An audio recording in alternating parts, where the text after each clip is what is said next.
Nama saya Duloh, usia 25 tahun,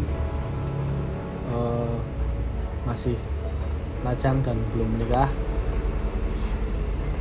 Yes.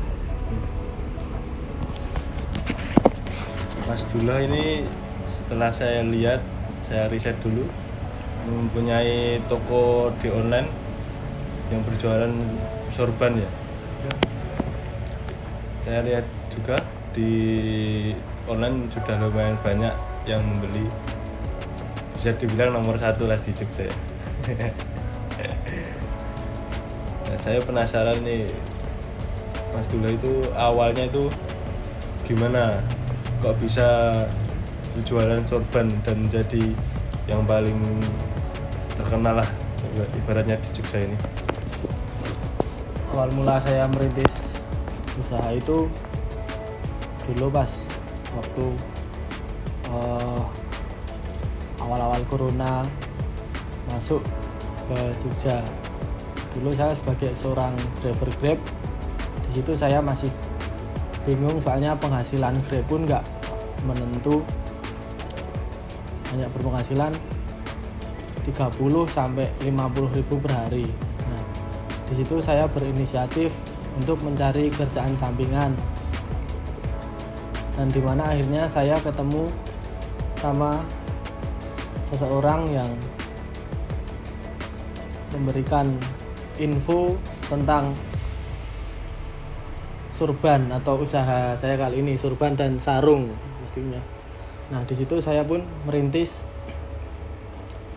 dari seorang dropshipper yang menjual tapi tidak ready barang, hanya sebagai perantara. Nah, di situ sehari hanya laku 1-2 piece, itu rasanya sudah bahagia. Itu kan awal mulanya pas pandemi ya. Itu awal mulanya pas pandemi. Itu bingung soalnya cuman berpenghasilan pun nggak seberapa, karena emang kebutuhan juga masih banyak. Pas pandemi kan banyak usaha yang malah justru ambrol atau gulung tikar. Iya. Nah, terus kenapa Mas Duloh ini malah kayaknya semangat banget tuh?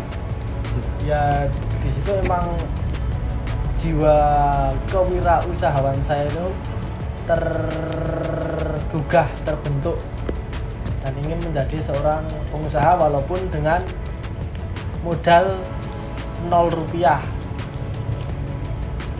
Modal enggak, terus pokoknya modal minimal modal itu alhamdulillah berjalan, walaupun waktu itu masih belum konsisten. Itu pas awal-awal itu apa sih yang susah ya? Kalau berjualan di online kan rata-rata sekarang masih banyak jualan di pasar ya. Dan kayaknya masih awam banget kalau jualan di online. Yang paling jadi terkendala itu pastinya modal pertama. Soalnya saya pun enggak, ya maksudnya saya juga bukan terlahir dari orang kaya yang hanya modal nekat, tekad, dan niat. Di situ juga yang menjadi persoalan itu dari persaingan juga. Persaingan harga antara toko gede-gede itu biasanya udah permainan harga. Harga jadikan termurah. Nah, di situ pun saya harus pintar-pintar bersaing, harus pintar-pintar ada inovasi seperti iklan-iklan di Facebook, iklan-iklan di OLX seperti itu. Nah, untuk ya kan baru saja Mas Duloh membahas iklan-iklan. Nah, karena tuh banyak yang sudah berjualan di online, sudah mulai namanya merintis di online, tapi banyak juga yang sudah iklan tapi boncos. Nah, itu gimana itu? Itu perlu adanya pengetahuan dan skill juga, harus belajar. Soalnya iklan-iklan seperti itu juga tidak sembarangan, harus bisa menganalisa pasaran, menganalisa modal juga,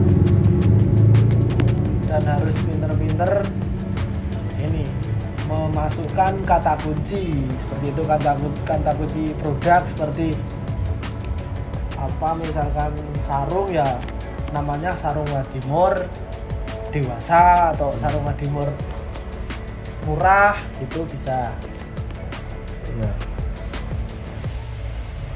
Mas Dula ini sekarang sudah membuka toko, jadi udah nggak online terus ya?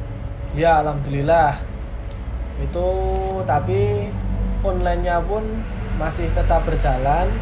Nah, tokonya ini sebagai toko offline, misalkan mau ada orang yang mau langsung ke toko, maksudnya tanya di WA, Mas ada toko enggak? Nah, ada Mas, tokonya di sini.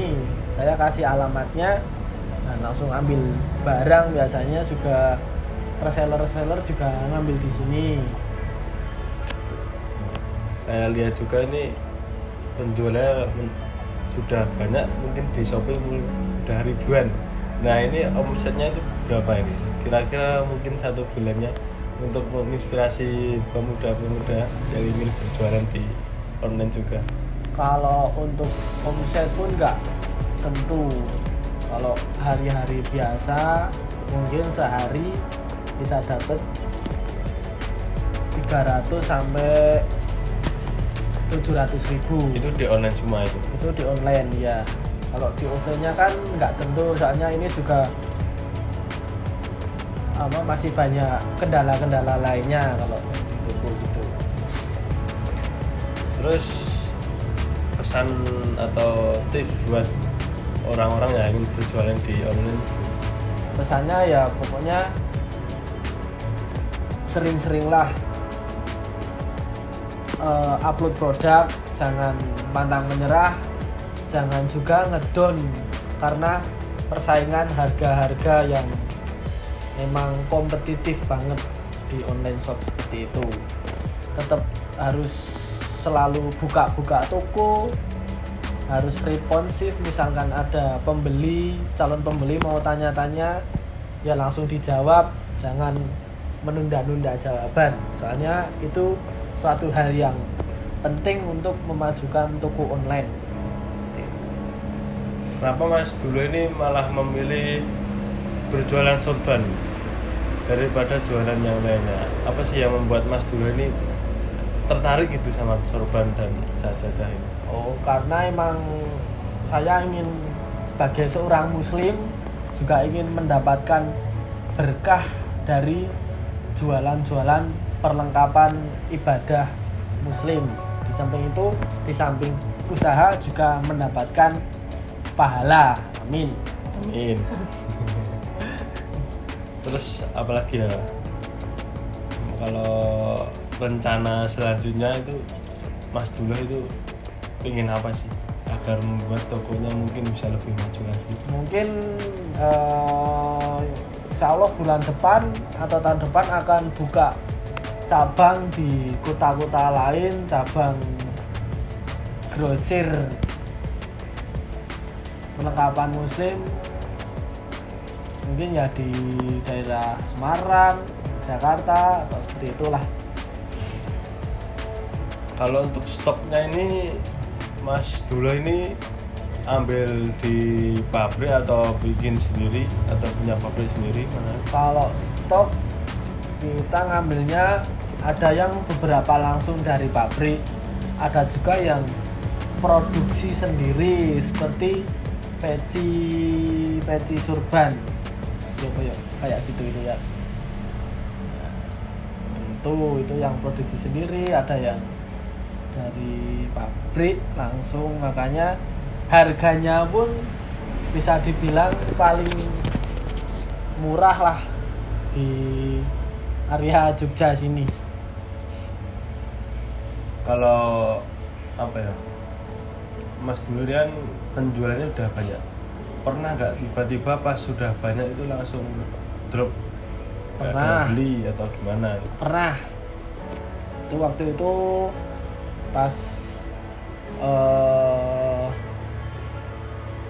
bulan puasa itu omset penjualan sangat meningkat drastis karena emang di situ emang mau lebaran, jadi orang-orang itu kan banyak yang mencari produk buat sholat id atau perlengkapan ibadah gitu. Nah setelah lebaran itu biasanya penjualan langsung anjlok gitu ya, sehari itu paling cuman dapat 5-10 gitu. Mas sebelum pas merencanakan membuka usaha ini, Mas Dul ini modal berapa sih awalnya? Biasanya kan itu, orang ini terkendala dengan modal. Nah, modal itu nekat ya Mas. Dulu itu dari jujur modal saya itu nggak sampai uang 100.000. Beneran, itu pertama itu saya dropship itu jadi menjualin barang orang lain dan saya dapat untung. Nah seperti itu. terima kasih Mas Dullah pengalaman dan ceritanya, semoga bisa meningkatkan pedagang-pedagang yang lain Ya. lebih maju. Semoga bisa menginovasi anak muda sekarang. Dan seperti itulah. Terima kasih. Ya, assalamualaikum warahmatullahi wabarakatuh.